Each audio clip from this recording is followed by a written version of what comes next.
Hello dear student, स्वागत है आपका एसएम क्लासेस में। आज हम लोग क्लास 11th के चौथे video chemical bonding and molecular structure में चौथे वीडियो का डिस्कशन करेंगे, जिसमें टॉपिक होगा हमारा कोऑर्डिनेट बॉन्ड।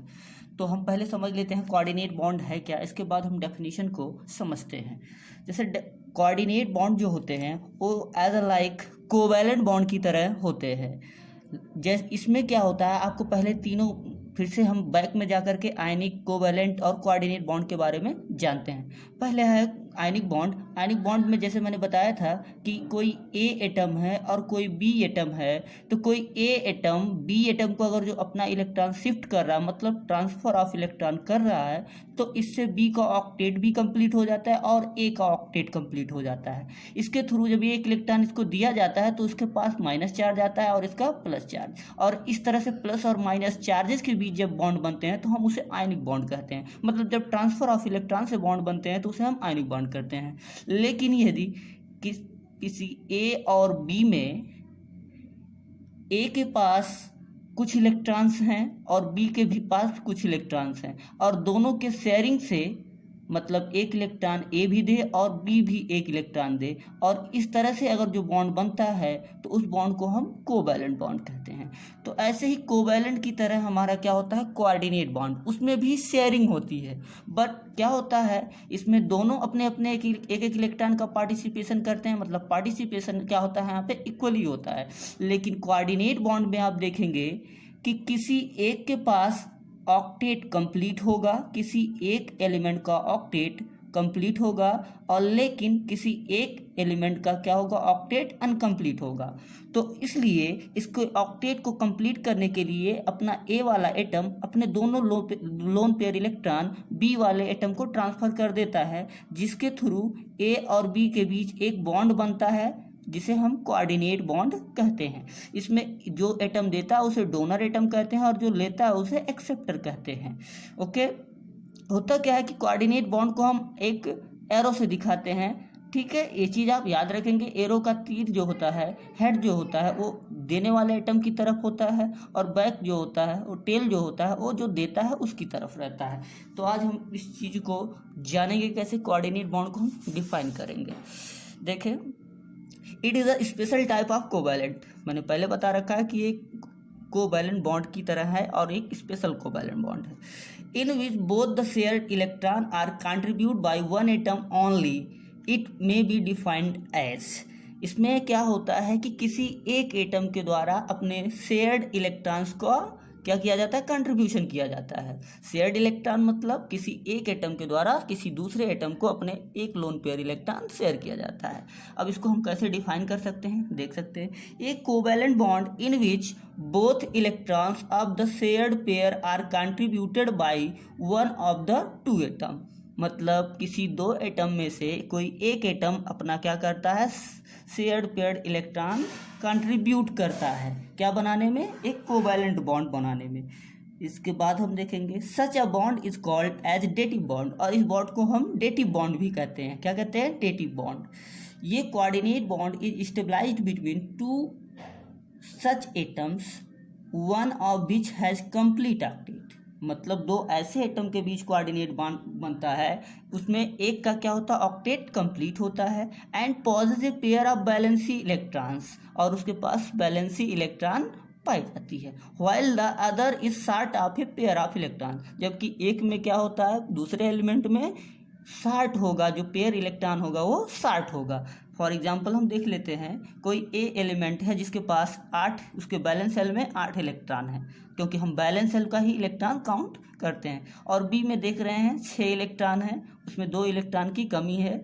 अब क्या होगा कि ए वाला अपना दोनों इलेक्ट्रॉन बी वाले को यहाँ पे दे दिया, जिसके थ्रू 2 to 4 to 6 to 8 इसका हो गया। और यहाँ पे देखेंगे ए वाले में तो 2 to 4 to 6 to 8। कहने का मतलब ए में, मतलब ये जो दोनों दो लोन पेयर, एक लोन पेयर इलेक्ट्रॉन बी को दिया जाता है, उसमें बी में भी काउंटेशन होता है, ए में भी काउंटेशन होता है। तो कहने का मतलब दोनों में शेयरिंग है, और जब दोनों में शेयरिंग है तो ये कोवैलेंट बॉन्ड की तरह ही बिहेव करेगा। और मैंने बताया है जब अपने दोनों इलेक्ट्रॉन बी को दिया जाता है तो इस बॉन्ड को हम एक एरो द्वारा दिखाते हैं। एक एरो द्वारा दिखाते हैं, जैसा कि आप लोग देख रहे हैं, इसे हम कोऑर्डिनेट बॉन्ड कहते हैं। नीचे देखेंगे this is bond is represented by an arrow, मतलब कोऑर्डिनेट बॉन्ड को हम एरो के निशान से दिखाते हैं। The atom which contribute electron pair is called the donor, जो इलेक्ट्रॉन पेयर देता है उसे हम डोनर कहते हैं। While the atom which is accept it is called acceptor, और जो एक्सेप्ट करता है इलेक्ट्रॉन को उसे हम एक्सेप्टर कहते हैं। ओके, नाउ हम कुछ एग्जांपल्स देखेंगे कोऑर्डिनेट बॉन्ड के, जैसे combination of ammonia and boron trifluoride. अब अमोनिया में हम लोग देखेंगे कि एन के पास 5 इलेक्ट्रॉन होता है, जैसे यहाँ पे देख सकते हैं। नाइट्रोजन है, नाइट्रोजन के बैलेंसी सेल में 5 इलेक्ट्रॉन्स होते हैं, क्योंकि नाइट्रोजन 7 होता है एंड 2 एंड 5 मतलब इसके बैलेंस सेल में कितने इलेक्ट्रॉन होंगे, 5 इलेक्ट्रॉन होंगे। वहीं बोरान की बात की जाए, बोरान 5 होता है, बोरान 5 होता है, उसमें 2 एंड 3 इलेक्ट्रॉन्स उसके बैलेंस सेल में पाए जाते हैं, 1 2 3। ये फ्लोरीन के साथ कंबाइन होकर के अपना कोवैलेंट बॉन्ड बनाते हैं, ये भी फ्लोरीन के साथ कंबाइन होकर के कोवैलेंट बॉन्ड बनाते हैं, ये भी फ्लोरीन के साथ कंबाइन होकर के कोवैलेंट बॉन्ड बनाते हैं। क्योंकि आपको पता है हैलोजेंस के आउटर मोस्ट सेल में कितने इलेक्ट्रॉन होते हैं, 7 होते हैं। अब 7 होते हैं तो 7 और 1 8, एक डिस्ट्रीब्यूट हुआ तो क्या हो गया, 8 हो गया। ये चीज़ आप जाने रहेंगे। ओके, तो अब क्या होता है कि इसके बैलेंस सेल में 2 2 4 2 6 इलेक्ट्रॉन हो जाते हैं, लेकिन 8 नहीं होते हैं। तो ये अपने दोनों लोन पेयर इलेक्ट्रॉन बी को देता है, और आगे क्या होता है, एन और बी के बीच में एक क्या बन जाता है, कोऑर्डिनेट बॉन्ड। इस चीज़ को हम यहाँ देखेंगे। अमोनिया में 5 होता है, 3 अपने हाइड्रोजन के साथ कोवैलेंट बॉन्ड बनाया है, और एक लोन पेयर क्या होता है, फ्री होता है। 2 2 4 2 6 2 8 इसका ऑक्टेट कंप्लीट है, और एक क्या है, फ्री है लोन पेयर, जो कि डोनेट कर सकता है। और यहीं BF3 में देखेंगे, बोरान के बैलेंस सेल में 3 इलेक्ट्रॉन होते हैं, और तीनों फ्लोरीन के साथ कोवैलेंट बॉन्ड बनाए हुए हैं। तो अब ये क्या करेगा, अपना लोन पेयर इलेक्ट्रॉन देगा और एक बॉन्ड फॉर्मेशन कर लेगा, जैसे आप यहाँ देख रहे हैं कोऑर्डिनेट बॉन्ड। एक और चीज़ इसमें इंटरेस्टिंग जान लेंगे for examination point of view. जो हमारा लोन पेयर इलेक्ट्रॉन देता है उसे हम लुईस बेस कहते हैं, और जो एक्सेप्ट करता है उसे लुईस एसिड कहते हैं। मतलब NH3 as a behave Lewis base and BF3 here behave as Lewis acid. Okay, Lewis base and Lewis acid. Lewis base किसे कहते हैं, जो देता है लोन पेयर ऑफ इलेक्ट्रॉन, और जो लेता है उसे हम लुईस एसिड कहते हैं। और इसके थ्रू जो बॉन्ड बनते हैं उसको हम कोऑर्डिनेट बॉन्ड कहते हैं, और ऐसे कंपाउंड को हम कोऑर्डिनेट कंपाउंड कहते हैं, क्योंकि उनमें कोऑर्डिनेट बॉन्ड पाई जाती है। दूसरा एग्जाम्पल फॉर्मेशन ऑफ ओजोन देख लेंगे। O3 का फॉर्मेशन कैसे होता है। ऑक्सीजन का जब किसी O2 मतलब जो एयर में ऑक्सीजन है उसके एक मॉलिक्यूल ऑक्सीजन का जब कॉम्बिनेशन होता है तब O3 का फॉर्मेशन होता है।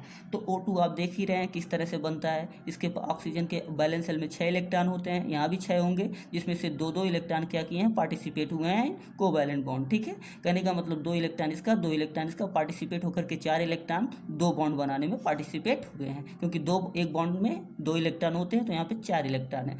तो अब देखेंगे 4 है, 4 2 2 4 2 6 2 8 इसका भी कंप्लीट है, 2 2 4 2 6 2 8 इसका भी कंप्लीट है। यहाँ एक ऑक्सीजन का देखेंगे 6 है। इस दोनों में से कोई भी अपना एक लोन पेयर इलेक्ट्रॉन इसको दे करके अपने साथ इसको ऑक्सीजन को जोड़ सकता है एज अ कोऑर्डिनेट बॉन्ड। जैसे यहाँ पे आप लोग देख सकते हैं, इस ऑक्सीजन ने अपने दोनों इलेक्ट्रॉन दे दिए और यहाँ पे एक कोऑर्डिनेट बॉन्ड बन गया। तो कहने का मतलब ओजोन बनना O2 और प्लस O का जब रिएक्शन होता है तब ओजोन का फॉर्मेशन होता है, जिसका फॉर्मूला O3 होता है। ओके, तो ये भी आपका कोऑर्डिनेट कंपाउंड है, इसमें एक्सेप्टर ऑक्सीजन है तो लुईस एसिड होगा, और O2 क्या है, डोनर है तो उसे लुईस बेस होगा। अब हम कोऑर्डिनेट बॉन्ड की प्रॉपर्टीज के बारे में डिस्कशन कर लेते हैं, क्या क्या प्रॉपर्टीज होती हैं कोवैलेंट बॉन्ड कोऑर्डिनेट बॉन्ड की। तो पहला देखेंगे, these exist as gases liquid and solid. ये सॉलिड लिक्विड और गैस में एग्जिस्ट करते हैं अंडर ऑर्डिनरी कंडीशन, मतलब कोई ऑर्डिनरी कंडीशन में ही करेंगे, कोई क्रिटिकल कंडीशन हम लोग यहाँ पे नहीं लगाने वाले, नॉर्मल कंडीशन में ही आप ये सब चीज़ें पा सकते हो। सेकेंड लेक्चर आप देखेंगे, the melting and boiling point are higher than purely covalent compound. The melting and boiling point are higher than purely covalent compound. मतलब किसी कोऑर्डिनेट बॉन्ड वाले कंपाउंड में जो मेल्टिंग एंड बॉइलिंग पॉइंट होती है वो जो प्योरली कोवैलेंट कंपाउंड होते हैं उनसे हायर होती है, and lower than purely ionic compound. और जो कोवैलेंट कंपाउंड होते हैं उनका किससे कम होता है, प्योरली आयोनिक कंपाउंड। तो कहने का मतलब यहाँ ये होगा कि आयोनिक कंपाउंड की मेल्टिंग और आयोनिक बॉइलिंग पॉइंट हायर होती है as comparison to coordinate compound, और कोऑर्डिनेट कंपाउंड से थोड़ा कम आपका क्या होता है, बॉइलिंग और मेल्टिंग पॉइंट किसका, कोवैलेंट मॉलिक्यूल वाले कंपाउंड का या कोवैलेंट कंपाउंड का। तो यहाँ पे 3 कंपाउंड आप लोग याद रख सकते हैं कि सबसे higher melting and boiling point ionic compound का होता है, फिर कोऑर्डिनेट का होता है, फिर कोवैलेंट होता है। आयनिक में इसलिए क्योंकि यहाँ पे अट्रैक्शन फोर्स ज़्यादा होता है, कोऑर्डिनेशन में उससे थोड़ा अधिक होता है, थोड़ा कम होता है, और कोवैलेंट में सबसे कम होता है। यहाँ पे इंटरमॉलिक्यूलर फोर्स ऑफ अट्रैक्शन काम करता है। तीसरा आप देखेंगे, these are sparingly soluble in polar solvent, मतलब ये पोलर सॉल्वेंट में ही क्या होंगे, घुलेंगे। The like water but readily soluble in non polar, मतलब नॉन पोलर मैंने पहले ही बता रखा है पिछले वीडियो में। नॉन पोलर क्या होता है, ऑर्गेनिक सॉल्वेंट होता है। ऑर्गेनिक सॉल्वेंट मतलब जिसमें सिमेट्री पाई जाती हो वो नॉन पोलर होते हैं, और जो सिमेट्री नहीं पाई जाती वो पोलर होते हैं। तो H2O में सिमेट्री नहीं पाई जाती क्योंकि H और OH से मिलकर बॉन्ड बना होता है। यहाँ OH और H की जो इलेक्ट्रोनेगेटिविटी, इसके बॉन्ड की इलेक्ट्रोनेगेटिविटी में दोनों में क्या होते हैं, बहुत ज़्यादा अंतर होते हैं, जिसकी वजह से बॉन्ड के इलेक्ट्रॉन ऑक्सीजन की तरफ शिफ्ट हो जाते हैं, और यहाँ पे थोड़ा इलेक्ट्रॉन इधर नहीं रह जाते। हाइड्रोजन के पास इलेक्ट्रॉन की कमी आ जाती है और ऑक्सीजन में इलेक्ट्रॉन की वृद्धि हो जाती है, क्योंकि ऑक्सीजन इलेक्ट्रॉन को खींचता है, और इससे इस बॉन्ड की ब्रेकिंग क्या हो जाती है, आसान हो जाती है। और यहाँ पे माइनस और प्लस चार्ज आसानी से आ जाते हैं। जब माइनस और प्लस चार्ज आसानी से आ जाते हैं किसी बॉन्ड के टूटने से, तो ऐसे ही मॉलिक्यूल्स को हम पोलर मॉलिक्यूल कहते हैं। और पोलर मॉलिक्यूल हमेशा जो होते हैं वो पोलर सॉल्वेंट में ही घुलते हैं। ठीक है, ये चीज़ आपको पता होना चाहिए कि जो भी पोलर मॉलिक्यूल होंगे वो पोलर सॉल्वेंट में, या पोलर कंपाउंड पोलर क्या होंगे, सॉल्वेंट में घुलेंगे, और non polar compound non polar solvent में ही घुलते हैं। ये आपको याद होना चाहिए। लास्ट चौथा है, like covalent compound these are also bad conductor of electricity. जो आपके कोवैलेंट कंपाउंड होते हैं वो उन्हीं की तरह जो कोऑर्डिनेट बॉन्ड होते हैं वो भी क्या होते हैं, इलेक्ट्रिसिटी के बैड कंडक्टर होते हैं। तो यहाँ पे आप लोगों को कोऑर्डिनेट बॉन्ड समझा दिया गया।